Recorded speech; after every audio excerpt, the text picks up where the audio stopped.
If everyone kind of take a seat, we'll go ahead and get started. We thank you for giving us part of your day here to come and celebrate this.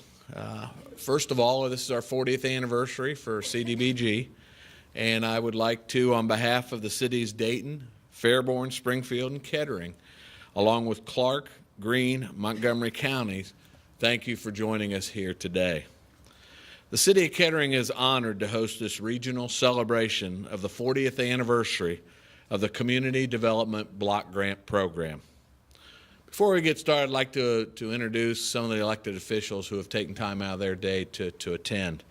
Representative Fred Strayhorn, Senator Peggy Lehner. I saw Peggy.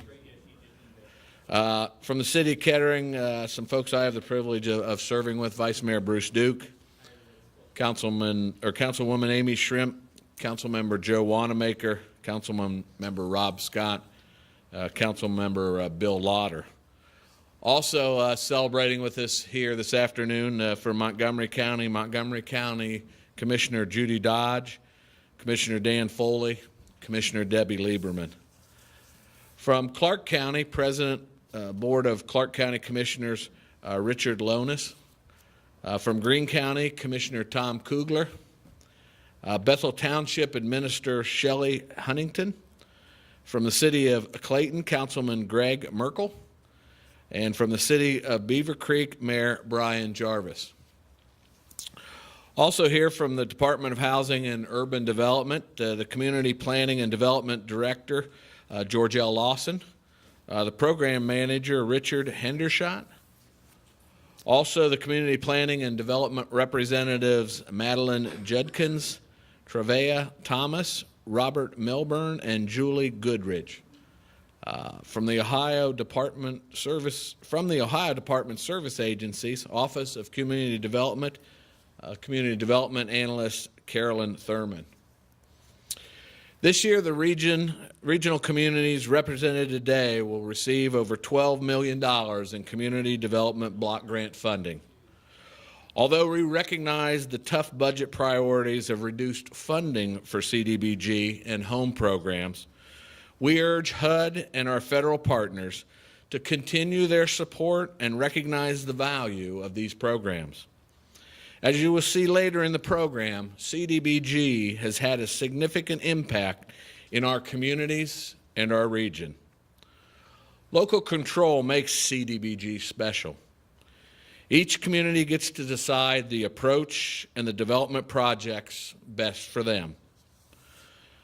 I'm proud to share with you some of the significant impacts that we've had here in Kettering because of CDBG.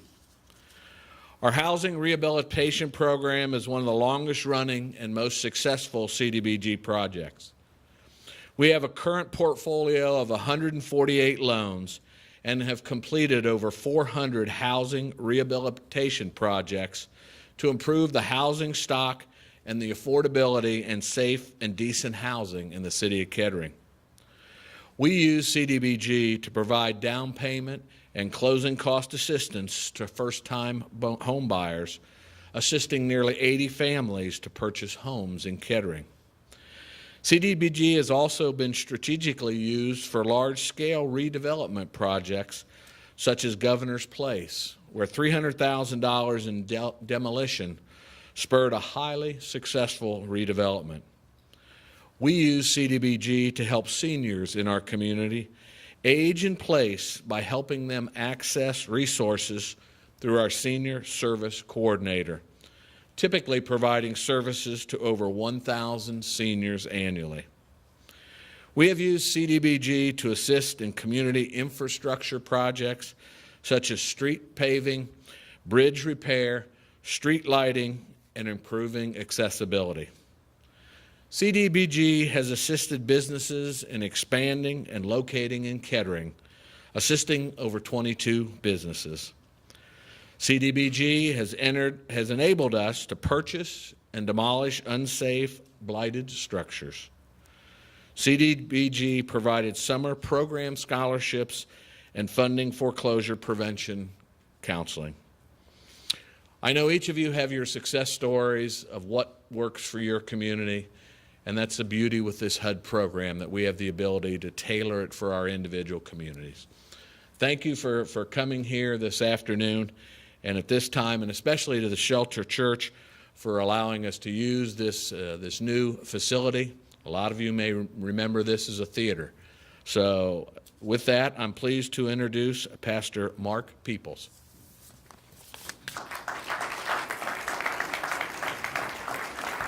Thank you, Mr. Mayor.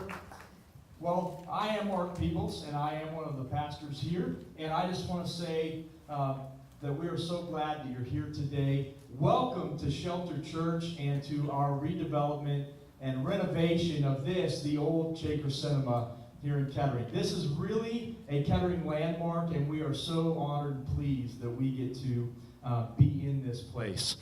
I want to let you know, if you want to see kind of the transformation that this place took, we're running a video on the computer next to the coffee bar out in the atrium. You're welcome to stop by and kind of just see how this took shape here in this place. Speaking of the atrium, if while you're here you need to use the restrooms at all, you're just going to go out the back doors, turn to the right, and they're to the left just off of the atrium. Here at Shelter Church, we are passionate about our local community. And so for us, it is such a privilege and an honor to be able to host this event today. And I'm so glad that we get to celebrate together all the great things happening in our own communities. I want to thank City of Kettering and the committee that put this whole event together today for considering us and allowing us to host you here at the Shelter Church.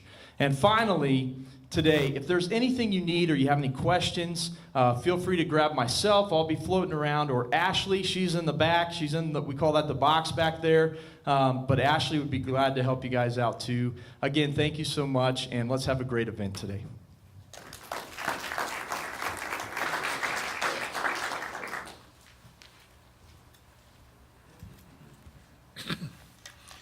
Good afternoon. My name is Mark Sweeterman. I'm the city manager for Kettering.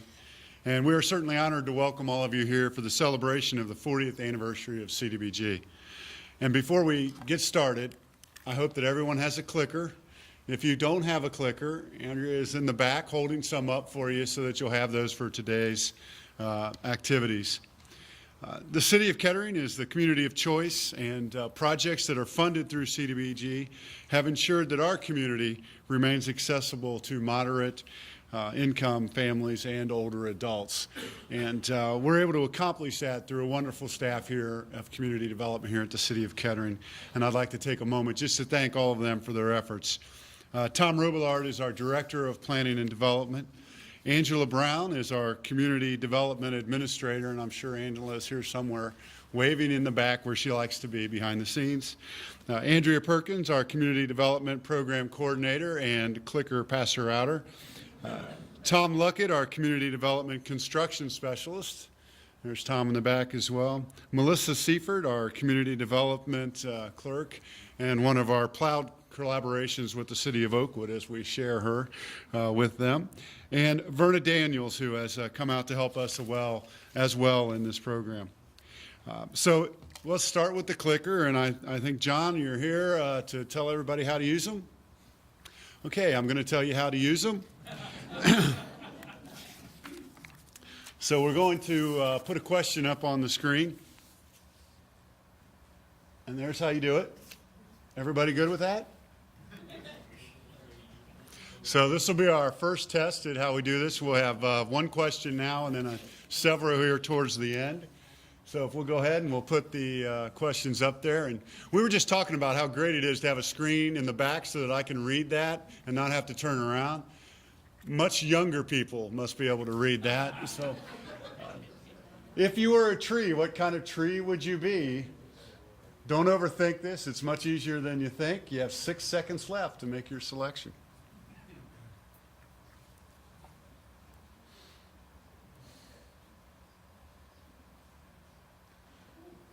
Well, apparently we have a lot of folks who would like to be an oak tree, and I happen to know why you chose that. It's because you are a symbol of strength and solitude. 10% of you as redwoods, you are the tallest of the trees. You gaze outward towards the horizon. We have 15% for Willow, and you are cool, reflective, and a little sad. If you happen to be a maple tree, you are sweet and are often a peacemaker. If you are a palm tree, you are warm and festive is how you like it. And finally, 6% of you are a bamboo tree, and you are as much as grass as you are a tree. Actually, you are a weed. So there you have it. I hope all of you selected the right tree. If not, it's okay. You can just tell everybody what you want to actually be now that you know what the answers are. We are certainly very pleased to welcome two outstanding leaders with us today who are going to give brief presentations. Jack Reardon, a development specialist with the Ohio Conference of Community Development, and Jeffrey Charles Hoagland, President and CEO of the Dayton Development Coalition. Jack Reardon has been involved with community development since before there was CDBG. His unique perspective comes from working with HUD, the Ohio Department of Development, and before that, being involved in international development. Thank you, Jack, for coming today and sharing your reflections on your 40 years with CDBG.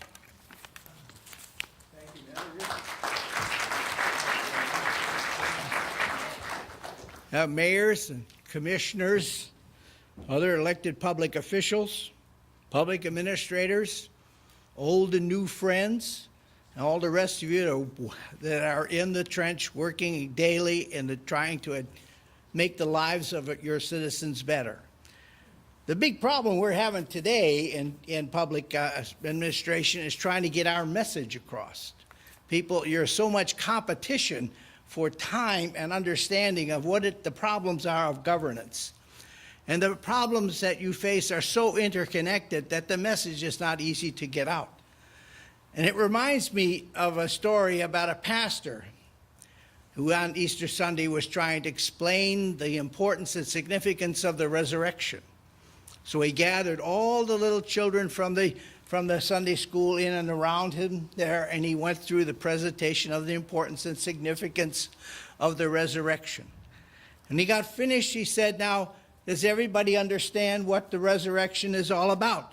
And the little boy raised his hand, and he said, "Yes, Elmer, what is your question?" What do you know about the resurrection? "Well, Pastor, I know that if you have a resurrection that lasts more than 4 hours, you have to see your doctor."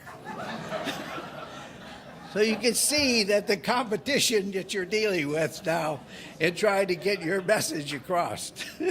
But anyway, there are so many different problems that you have to deal with today. But the morning of today began in 1960s. This was a time of great challenges, great problems, but also of great promise. This was a time when the whole country was in turmoil, but it was trying to find ways to solve some of the more significant problems. The civil rights movement got moving in the 60s. And it started to make its impact across a much wider audience. Then, of course, the Vietnam War began to gobble up our young people and the attention of the country. And it split the country in terms of in support or not support of the war. Now, in 1963, probably one of the most significant things about the 60s was Dr. Martin Luther King's March on Washington. And it was in September. In November, John F. Kennedy was assassinated, and Lyndon Johnson took over as president. He is often kind of pushed to the side, but more things of significance to local government happened during his administration than at any other time in my plus 50 years now with the community development.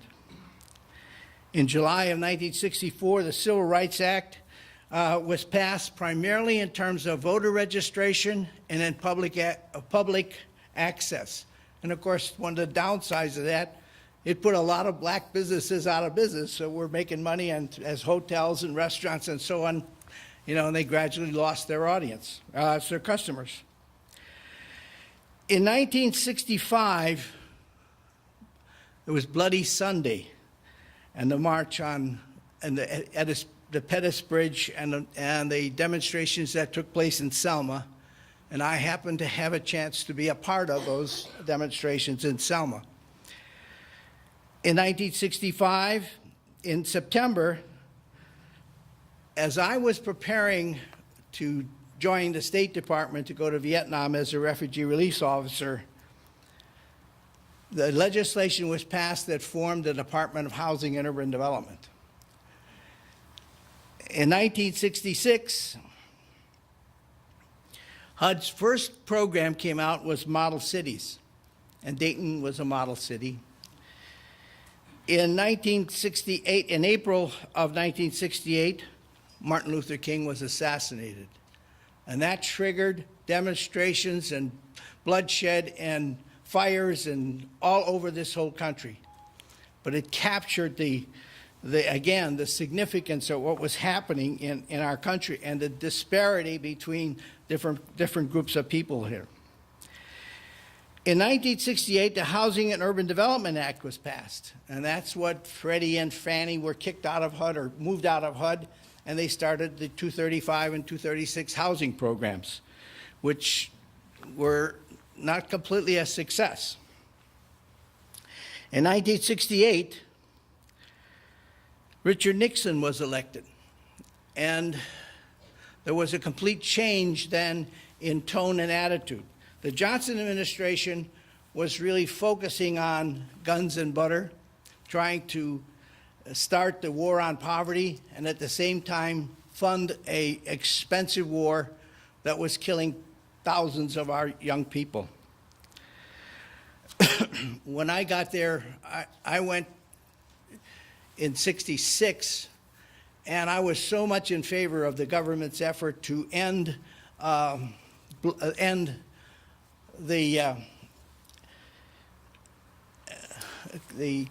godless communism's expansion. After I was there for a while, I began to think, well, wait a minute, maybe what we're doing is not so godless, or maybe is godless, but that's another story.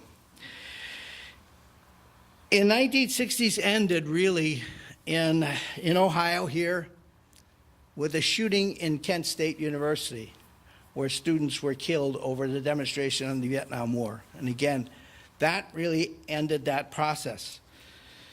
Now, the Nixon administration, they were trying to put a program together which was called Better Communities Act. And Better Communities Act was a program in name that would help the poverty issues and the housing issues, but it was really a revenue sharing. Now, the Congress had other ideas, and they wanted to have more direct focus of the funds on the needs of ending poverty. And as a result, that ended up in forming in 1974, the Community Development Act, which of course is what we're celebrating today.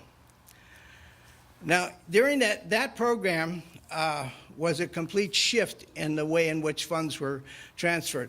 When I began in HUD in 1968, I was there as in the office, and I was here in Kettering, helping Kettering buy parks, and I was in other communities in Ohio trying to help them get sewer expansions. So in effect, we were facilitating the development of the suburbs around the country.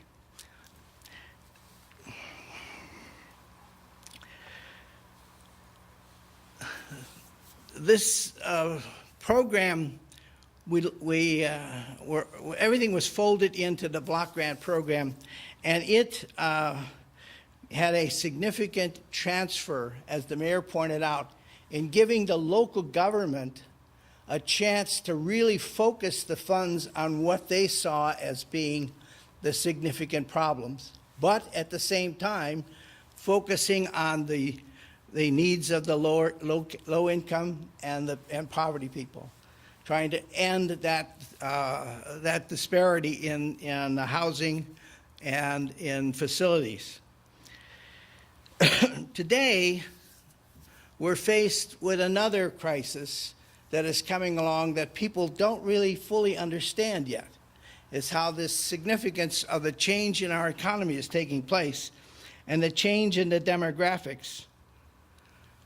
We have a declining population in Ohio and a major shift in population away from smaller communities to the major cities.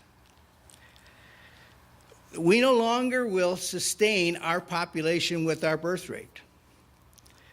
Now, Steve Kelly, who is the chief economist for the state of Ohio, has pointed out that our present birth rate will not be able to sustain this population.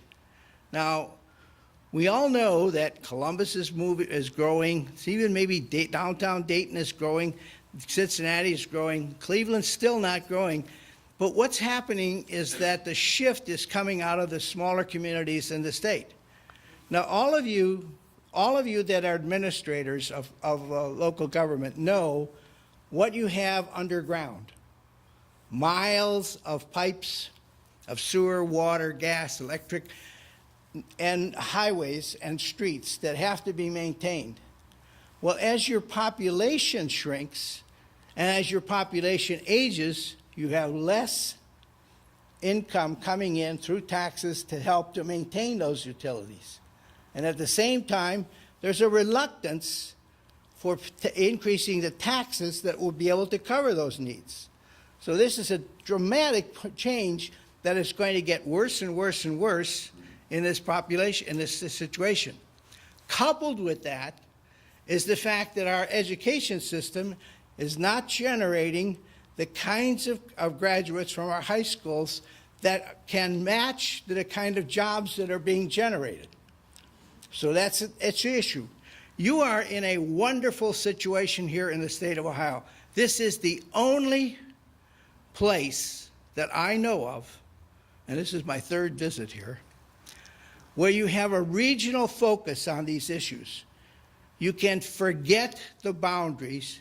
You can forget the separate funding sources. You can forget the fact that education has primarily been shuffled off to be a problem of the Board of Education, of your boards of education. How many of you know how many boards of education there are in Ohio? 614. 2,000. 640. Boards of education. Yeah, boards of education. Now, you can't have that kind of separation. You've got to think about what it is you're focusing on collectively. You have to address your problem in a collective way. Yes? You want me to get off the stage? All right.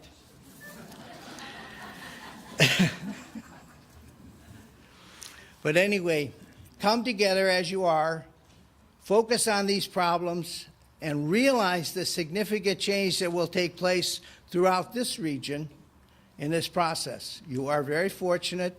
The Miami Valley is a booming economic area compared to the other small towns. I really appreciate the chance to be here today. Thank you very much.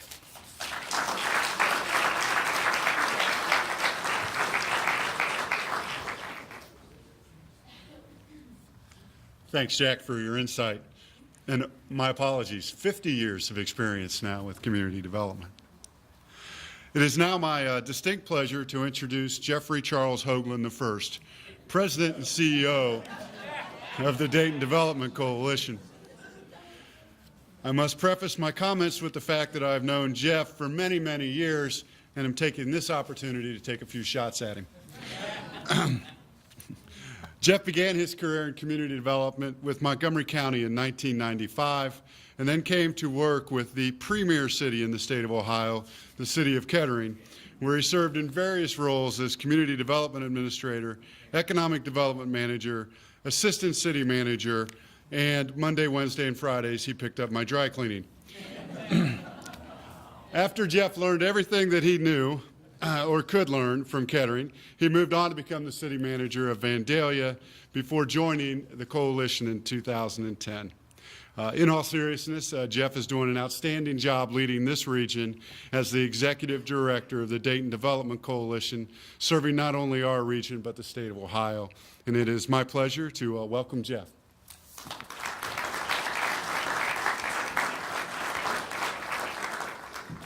Is there a mic that I can walk with instead?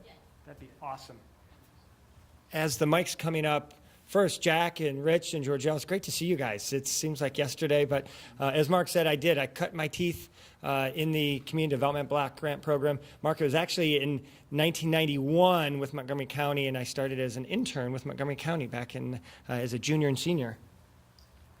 Can you hear me? There you go. As a junior and senior at the University of Dayton, so I worked many years with these same folks, and glad you're doing what you're doing. And Jack, thanks for the comments. And to Jack's point, what I was asked to do today was to talk a little bit more about what's going on in the region.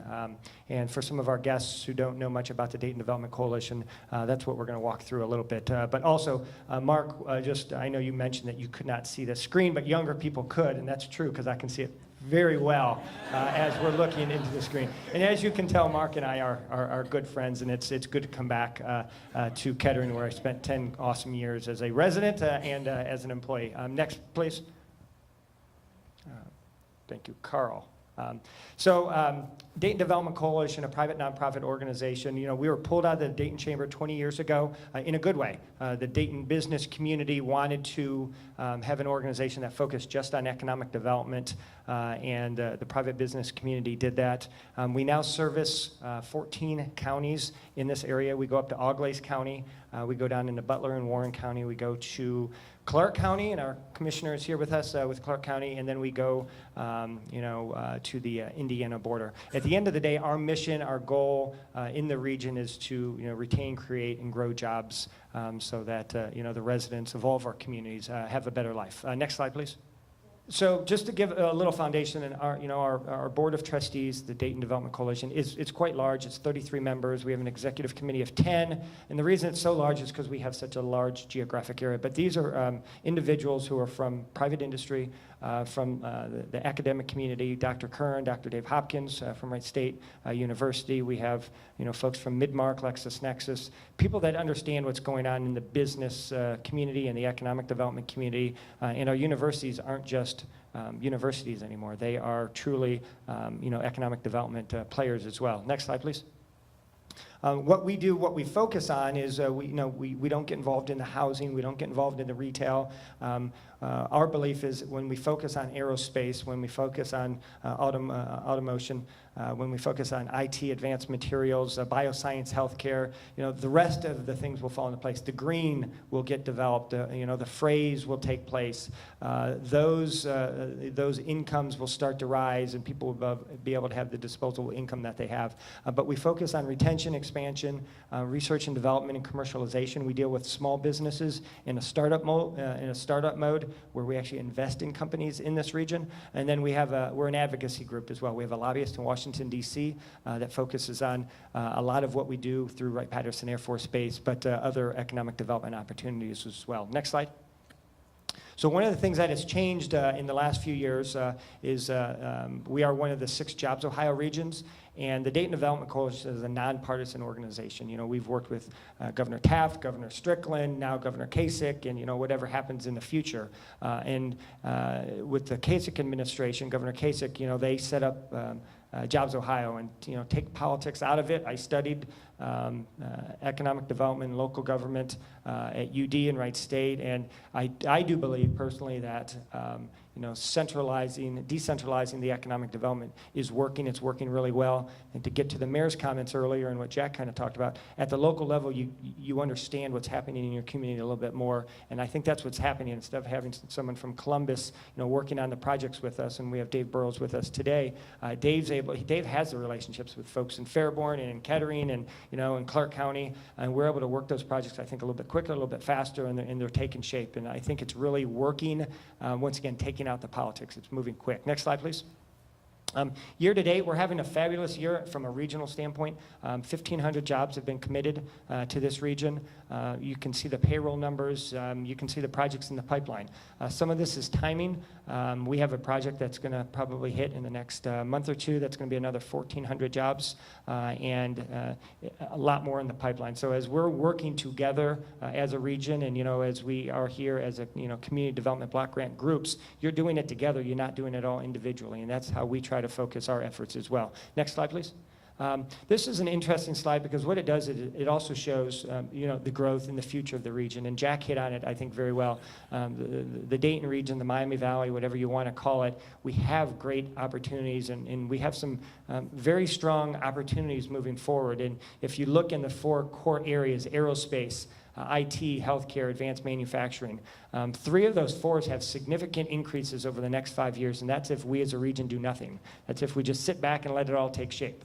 You look at the advanced manufacturing, that shows a negative 0.4 over the next 5 years, and the reason that is a negative number is 2 things. One is it only counts back a few years ago. It doesn't count the projects like Fuyao that was just announced in Moraine and other projects that have hit. Plus, with automation, you don't need as many people anymore. So that number is a negative, but I guarantee you in the next year when we're doing this presentation, it'll probably be at a small positive.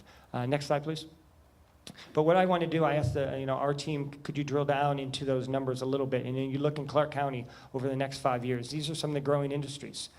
Transportation and warehousing, that's kind of happening regionally in the I-70-75 corridor, and that's going to continue. Next slide, please. Greene County. Now, Greene County is quite unique in an awesome way. They have the state's largest single-site employer with Wright-Patterson Air Force Base. This really doesn't even touch on that aspect of it. And with what's happening with Wright-Pat, and I'll get into that in a minute, just sustaining, I think, is a good thing with the way the federal budgets are taking shape. And next slide, please. Montgomery County. So these are some of the, of the 3 counties that were, of the 14 in the region, we see some great growth in several areas. Next slide, please. The healthcare in the Dayton region, and once again, when we talk healthcare, I'm just not talking us going to the doctors. We're talking what's happening at Wright-Patterson Air Force Base with the Human Performance Wing. We're talking about Premier, the Kettering Health Network, Children's Medical Center, but also the medical device companies that are really growing in this area. In the Dayton region, in our 14-county region, that's over 60,000 employees in that market, over a $6 billion annual economic impact to the region. And once again, through some of the efforts of what's happening through all of our communities, if it's community development or other programs, we see those growing into the future. Next slide, please. And Wright-Patterson Air Force Base. These are 2 of the 3 biggest sectors. Wright-Pat is the state's largest single-site employer, over 27,000 employees. That's both military and contractors, civilians. It has over a $4 billion economic impact. And Debbie with Fairborn is with us today, and you all know firsthand the impact that it has being right next to Wright-Patterson Air Force Base. Next slide, please. Why Wright-Patterson Air Force Base? There is a lot going on with the federal government. With CDBG, when I worked in Montgomery County, I remember, when are the cuts going to come? And then Kettering, when are the cuts going to come? And we're all seeing those. In the defense world, when you see $500 billion being cut through sequestration and then another $492 billion, we don't know how the Department of Defense can maintain what they have. It's impossible. And it's going to be through a BRAC or through mission moves, but what we have to do as a region and what this region does in an unbelievable way, and you can flip the next slide, we have to rally behind Wright-Patterson. And one of the things, just a couple of things we do outside of our lobbying is, we do things working with the Dayton Dragons, with the NCAA, and we provide, tickets and opportunities for the airmen to let them know that we care about what they're doing in our region. A lot of them live in your communities. They work in your communities. They come back. They go to your churches. They go to your parks. They use the programs that the CDBG dollars have been spent on. Next slide, please. And then, as we move forward into kind of that transition in the economy, this graph shows, and Mark, I can still see this slide from up here all the way in the back. Now, once again, when you look at the colors, Montgomery County, Clark, and Greene, Montgomery County is bigger. That's why their numbers are up there a little bit. But we see, some slopes, some gradual slopes going up. And once again, this is just data. This isn't if we're, this doesn't take into account if we start doing a few more things proactively. Next slide, please. And then I think this is one that we all, take very closely. I know Senator Lehner is here today. The workforce issue in the education is so critical. This graph kind of shows, I shouldn't even say kind of, it shows the importance of education. And it's not about a 4-year degree or a bachelor or a master's degree. It talks about certificates. So if you're going to Clark State or Sinclair Community College, we need to make sure that our students are getting those certificates. Because as you get certificates, as you get a 2-year, as you get a 4-year, your incomes continuously go up. And if we're going to sustain ourselves as a community, we have to continue to, get those certificates and degrees, but then as a community, we have to match those skills with the needs of the businesses. And we're trying to do that. It's an ongoing issue. I don't think anyone has the answer. If they did, we wouldn't be talking about it. But the data does show that we have to continue to focus on that. Next slide, please. And then what it takes. So, once again, working together regionally. What's good for Greene County, Clark County, Montgomery County is good for the Dayton region. It's good for the state of Ohio. With Jobs Ohio, one of the nice things that it has done is the 6 regions are working together now better than we ever have before. We meet on a monthly basis. If it's not myself, it's Dave or somebody else. But if the project doesn't happen, if a project isn't going to happen in Toledo, they're trying to make sure that it happens in Dayton or Cincinnati and vice versa. So working together is important. The neighborhood involvement, what you all do on a daily basis is critical. You need to continue to lobby for the Community Development Block Grant Program, because if you don't, it will get cut. We see that. You've seen it for years. We see it on a lot of the work we do on the defense side. So that's very important. And the quality of life is something that's very important. We're here. I grew up in Kettering. My dad was Parks and Recreation Director up in the Cleveland area in Parks and Rec, and I know how important quality of life is, and continue to build those amenities. Next slide. And I'm wrapping up very quickly. Community development, as Mark kind of joked earlier, but it had a huge impact on me when I started with Montgomery County.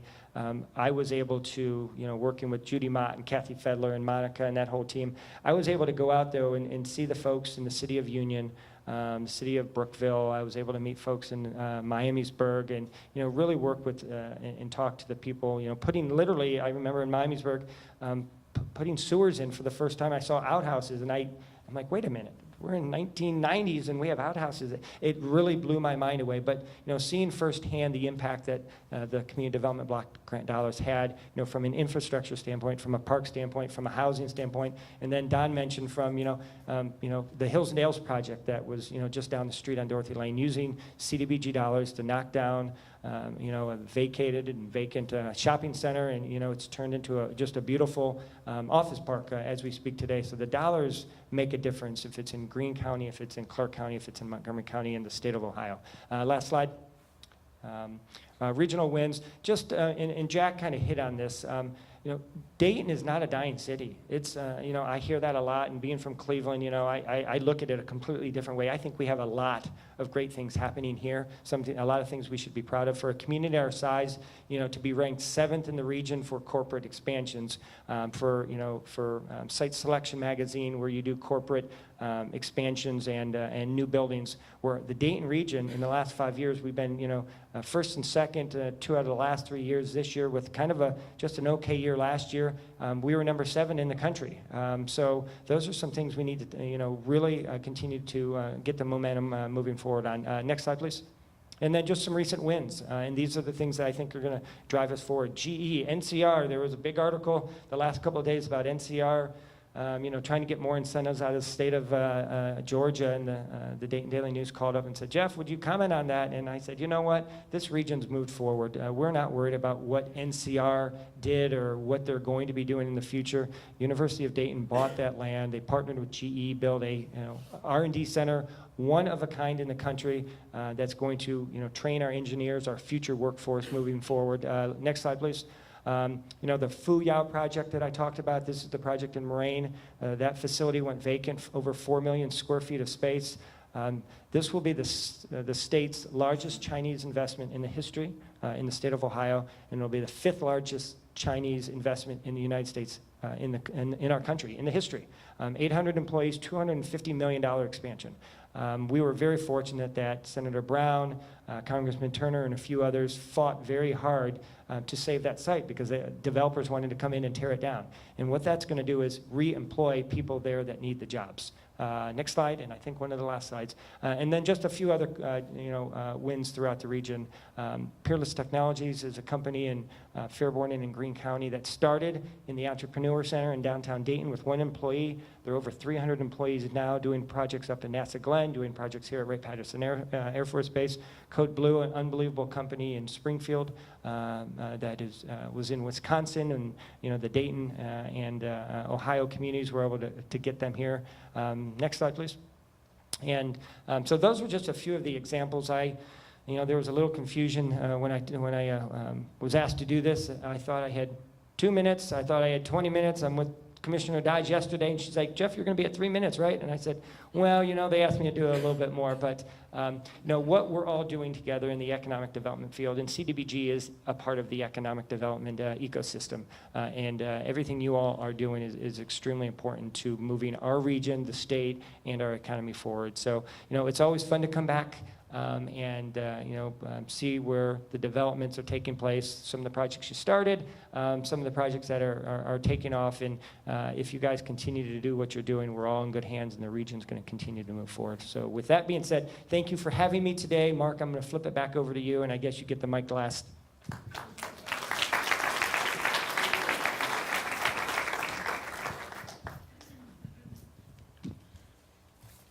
Thanks, Jeff. As you've heard already today from Jack and Jeff and Mayor Patterson, community development block grant funds are a critical tool that we are utilizing at the local level to make our communities a better place to live. And so I think now it's probably time that we get on to showing you a few examples of just how wonderful the program is to all of our local communities. I'd like to thank Miami Valley Communications Council for putting together the video clips that you're about to see for each program. What we would ask is that after your video is played, if you would please, representatives from each community, come up to receive your check, and I believe of the large cardboard variety. Ms. Georgia Lawson from the Ohio HUD office will award checks for the entire communities, and Carolyn Thurman will award the checks for the state CHIP program. So after the video is shown, if you could come up and receive your check, and then certainly you're welcome to say a few brief comments at that time. So I think, Carl, if you're ready, we'll go for it.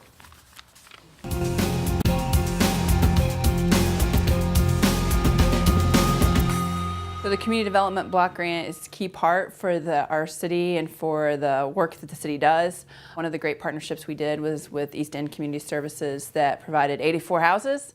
As a city, we're excited because we've been able to use it to pave streets and roadways that we wouldn't get to otherwise. And so that community development block grant is seriously keeping the fundamentals of some of our neighborhoods in shape. East End Community Services is fortunate to have been a partner with the City of Dayton for many years now. Much of the funding that we've received through the city is CDBG funding. We have used it in the past to expand our youth development center. We have up to 70 kids an evening, and that's because we now have the size of the facility that we need to accommodate them. We also expanded our kitchen for our youth meals that we provide every evening. But the most significant investment has been through NSP2. Since 2010, we've been able to use CDBG NSP 1 and NSP 2 actually, to acquire over 110 vacant properties here in the Twin Towers neighborhood. And we've been able then to secure a couple of tax credit projects through which we have built 84 new energy efficient 4-bedroom homes, which has really transformed this community. And most recently now we have received a grant to help our after school program continue its work for 3 hours a day after school for 150 children. So the city has helped us with capital as well as program dollars to serve the people of this community. We appreciate the support of HUD, the Community Development Block Grant, and we look forward to 40 more years of CDBG.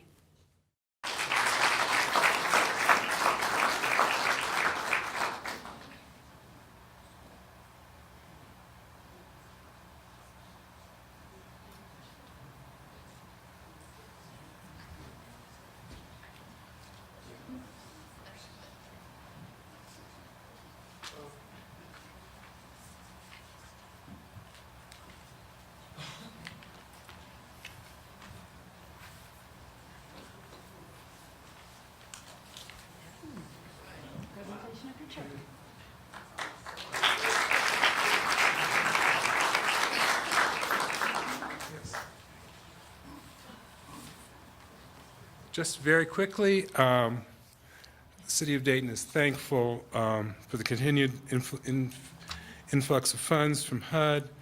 The program dollars have really made a dramatic difference in our community. Just a few points from last year, just 2013, assisting 122 low and moderate income households in direct loans and grants for repairing houses, 63 new single-family homes for low and moderate income households, rehabilitating 212 rental units for the elderly, demolishing 471 residential and 13 commercial structures that really needed to go, serving 4,700 persons through the Homeless and Supportive Service Program, and resurfacing streets and alleyways on 132 city blocks in 22 neighborhoods. It's really been terrific. Thank you.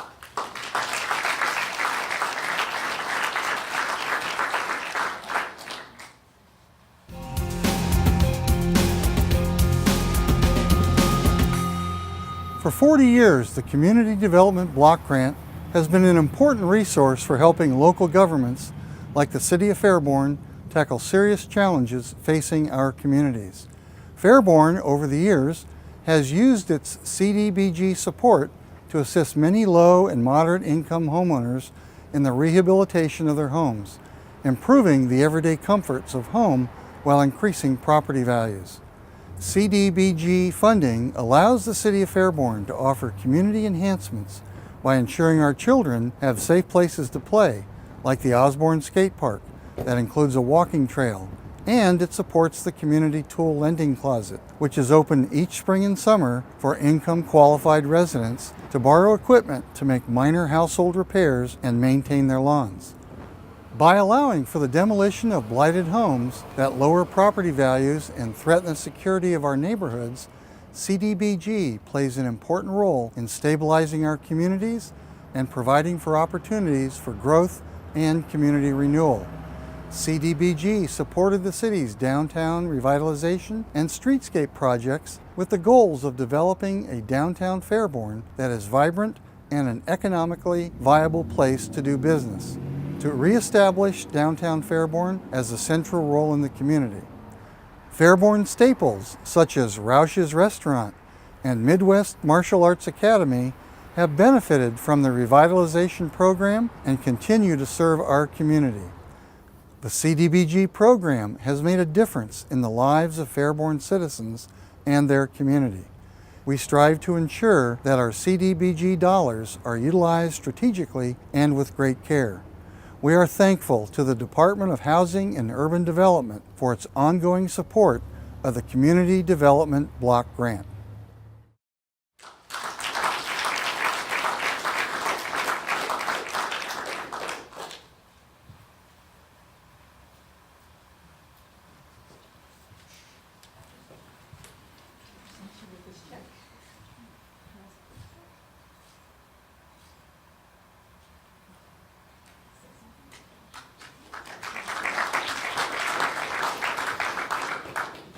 The City of Fairborn is extremely appreciative for all the CDBG monies that have been made available to us.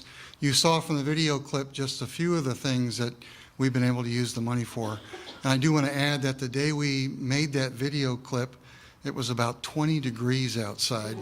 So right off camera, they had a parka waiting for us. So again, thank you very much on behalf of the City of Fairborn.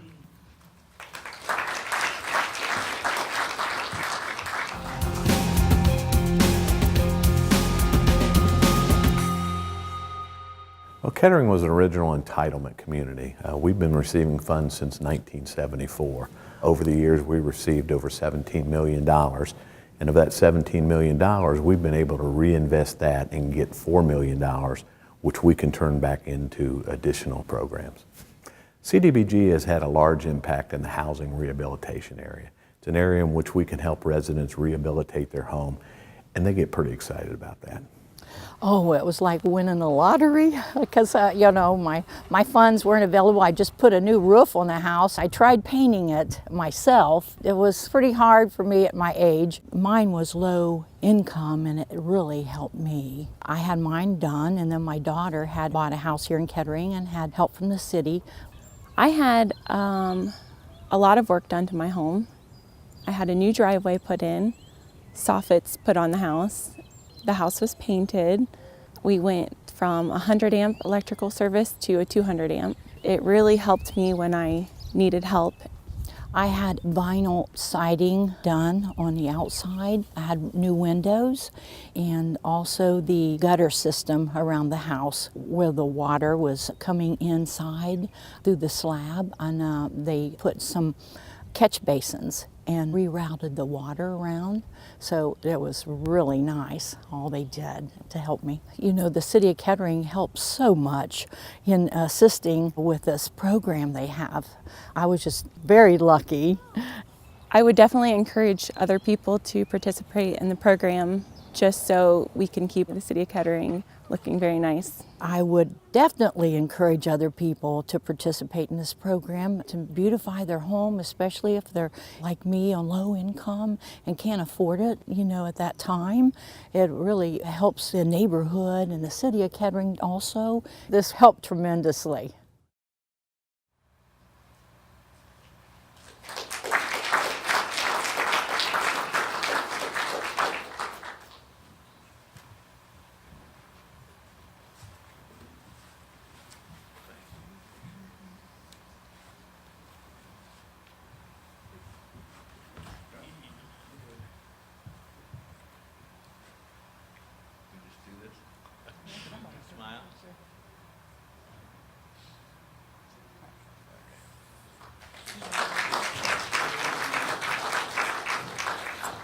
Well, you heard from Russ earlier and how we're able to use our CDBG funds. We're just so grateful for that they're still available in these hard times. And as everybody said, that's the beauty of this program. We get to individually direct things that are important to our community. And thanks, HUD, for doing it.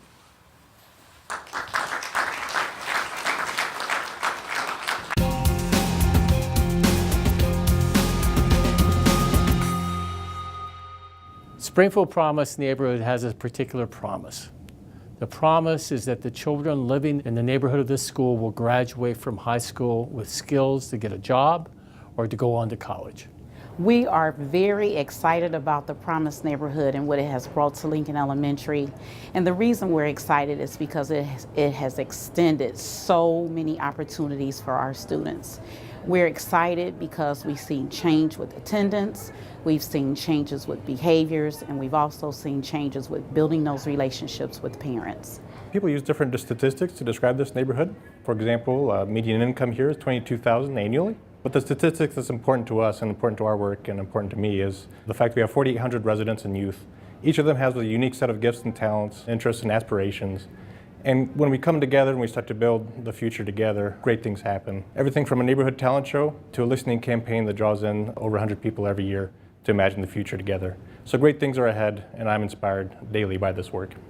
Springfield Promise neighborhood started when community members thought about what might be needed if we were to really address the issues of poverty in this community. and we decided to put in a large grant to become one of the 22 promised neighborhoods President Obama was starting. We did not get that grant, but what we got was commitment, and that's better, because numbers of community members stepped up, including the city of Springfield, and contributed the money to start Springfield Promised Neighborhood, the only promised neighborhood nationally that started with internal funding. I think what appealed to me and to the city of Springfield, particularly about the Promised Neighborhood effort, is that it combined an attempt to improve what happens inside the building of this school, but to connect that with improvements in the neighborhood so that the children who attend this school also have a neighborhood that's supporting them in being successful. The most important thing for these children is to get the education they need to be successful in today's economy. That's why we in the city of Springfield have supported it.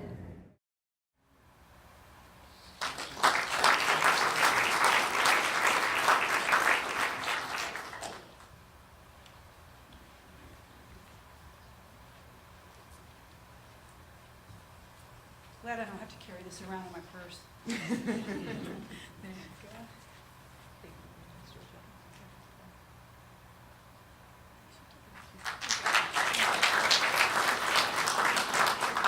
Very briefly build on what has been the theme of the day, which is cooperation. And I would like to just underscore and thank our community partners, not only our staff that's here, but Eric Smith, who's also here from Promise Neighborhood.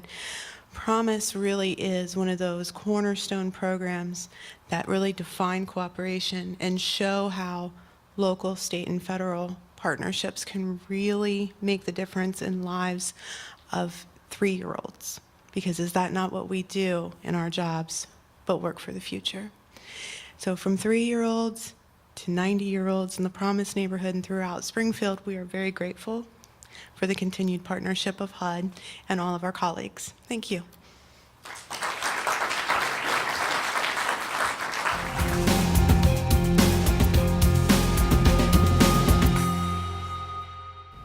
Fort McKinley is a neighborhood in Harrison Township, and it's a target area for the county's community development programs.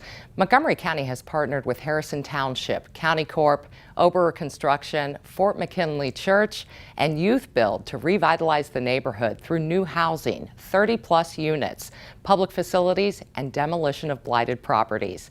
The county has invested approximately $2.6 million, and this commitment has leveraged more than $9 million. When I think of the value of CDBG, I think of the Fort McKinley neighborhood. Here you've got a neighborhood that has taken some hits in terms of housing, in terms of the kind of the economic resilience over the last few years. It's got good transportation around it, it's got bus lines, it's got retail, it's got a grocery store. And so what's happening is a neighborhood 5, 6, 7 years ago that was on the wrong side of the tipping point is starting to be on the right side. We're seeing organizations like Fort McKinley United Methodist Church come in. They're starting to do community programs because they see that there's real momentum in the neighborhood. Over the last several years, I've witnessed some really cool things happen in our neighborhood, specifically the development of a community garden where new life is springing up, the construction of 25 new homes, which again, as you drive through the neighborhood, it's like the sense something's happening here. The development of our community center, we use an old township firehouse. The church uses that, several different partners utilize that. And then finally, Fort McKinley Church has played an integral role in some of the revitalization that has happened over the last few years. Fort McKinley painted my house. The good neighbors come in and painted it, and I'm thankful for that. When I moved here, you could leave your door open and feel safe. Things just changed. We hope it'll get better. It seems to be on the right track. And so I guess my point is, with public dollars, you also need private investment, but sometimes the public dollars through CDBG can get people to pay attention to a neighborhood that they would not have paid attention to. And that's the value of CDBG. So what else can they do for you, Boyd? I guess I could paint the inside of it.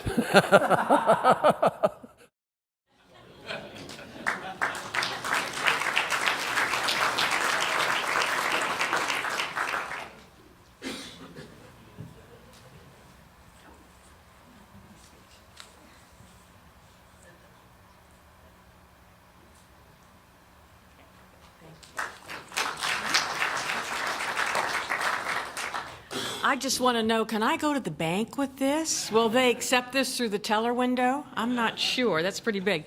Anyway, thank you, CDBG. You know, I think the bottom line is local communities, we cannot do this alone. And you could see from Fort McKinley the difference that the money has made in that community. You know, it's all about the neighborhood and it makes people feel good. So thank you very much.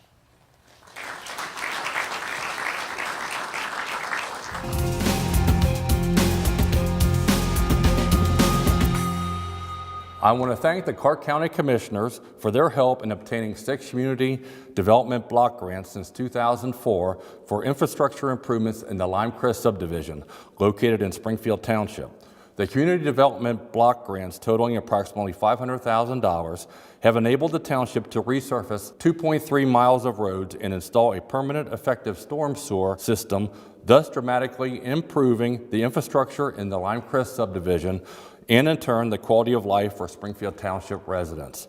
The community development block grant proceeds are greatly appreciated, especially in the shrinking tax revenue environment for township government. Thank you. This community had several issues with drainage, especially, and with repaving of the streets. The CDBG funds were matched by Springfield Township, total of $200,000, that made these awesome improvements over the last couple years. It's done wonders for this little community. The neighbors love it. They're excited about it. They don't have to worry about deep water in the intersections. They're enthused, and life is actually better here in this community. It's just been very good in our community for the improvements that have been made. The storm sewers has made a big difference in the water puddling. And then to have the sewers, very fortunate to have these kinds of improvements made in our area. Because you know, we need some improvements here, and now we have them. Very appreciative.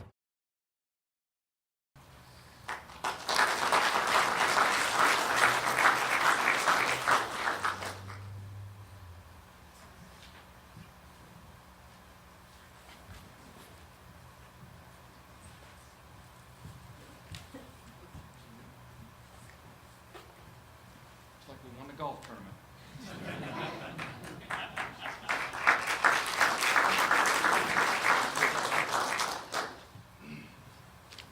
Well, thanks again. Another year, another successful year for the county.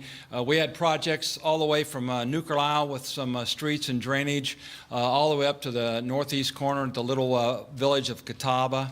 But you saw an emphasis there on Limecrest, which is a community that has been probably ignored for too long. But over the last several years, we put in new water. We put in sewer that tremendously improved their quality of life. And then, of course, the icing on the cake was the drainage and the new pavings. And that community sits right at Route 72 and 70. So it's right in the middle of everything, where we hope some more development will happen in the near future if Mr. Hoagland sees to it. Thank you very much.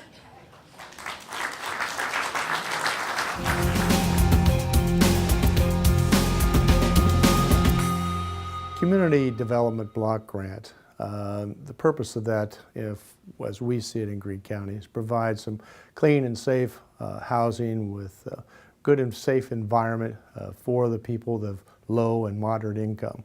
Homecroft's a nonprofit housing corporation that was founded in 1991. It's affiliated with the Greene County Board of Developmental Disabilities to purchase community homes for individuals who are eligible for Greene County Board services. Since our establishment, we have 31 homes in Greene County. At least 12 of those have been assisted with Community Development Block Grant funds. Early on, we had to purchase with mortgages, which is very difficult to make rents affordable for individuals who only receive Social Security. So very quickly, we looked at purchasing homes with cash, and the Community Development Block Grant has helped us do that. Probably one of the best stories that I could share. This gentleman has been a resident for several years. Prior to this, he lived in what are known as community ICF-DD homes, which do provide 24-hour care for individuals, but much of their life is regulated in terms of activities, how and when they do things, because it's a larger group setting. Our homes serve no more than 4, and this individual, when he moved into a Homecroft house, He was a middle-aged man, and it was the first time in his life he had held the key to his own home. We have many different sizes of communities in Greene County. We have villages, we have cities, and some of these outlying areas have a difficult time getting funding to deal with some of the projects that they have to deal with. CDBG is a way of being able to handle these type of projects, such as street improvements, parks and recreation, flood drainage issues. And that's been at the tune of $5.6 million, with an additional $5.5 million has been leveraged off of that. All these communities, whether it be big or small, benefit from it, but it's especially important to these smaller villages.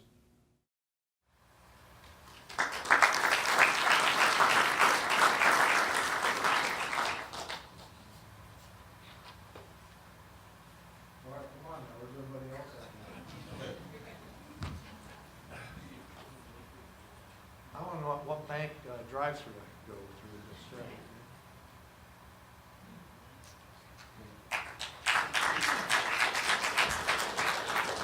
I just mirror what everyone else has said, especially I think Mayor Patterson talked about the fact that this money can be placed where it's going to do the most good.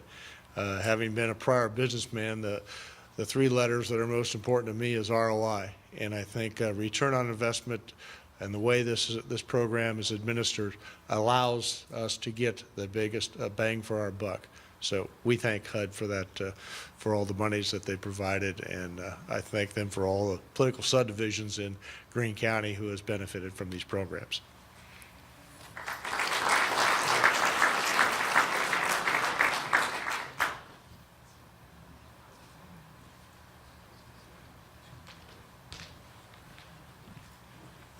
Well, as you can see, a lot of communities have done a lot of wonderful things in the last year with our CDBG funds. And I know that we in Kettering look forward to what we're able to do and report back to you in our next program next year. We have one more opportunity for you to get your clickers out. So if everybody will get your clickers out, we have a series of questions for you this time. I'm not sure they're as entertaining as the tree question, but I think you'll like to answer them, and I think you'll find that some of them have a single right answer, so keep that in mind as you're going through this. What type of CDBG activity has had the most impact on your community? Affordable housing renovation, demolition, public improvements, public services, homeless housing and prevention, or economic development? Our next question, as a result of today's program, did you learn something new about CDBG that you didn't know before? This might be one of those where I think everybody knows the answer. Based on the fact that we have limited resources to do all these wonderful things, what should be the priority for CDBG funding in the future? How will you spread the word about the importance of community development block grant programs? Again, this is one where I might encourage you to select, almost like the ACT exam, all of the above.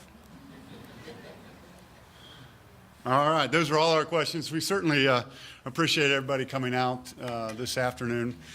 If we could, just give a round of applause to everyone who helped put this wonderful day together.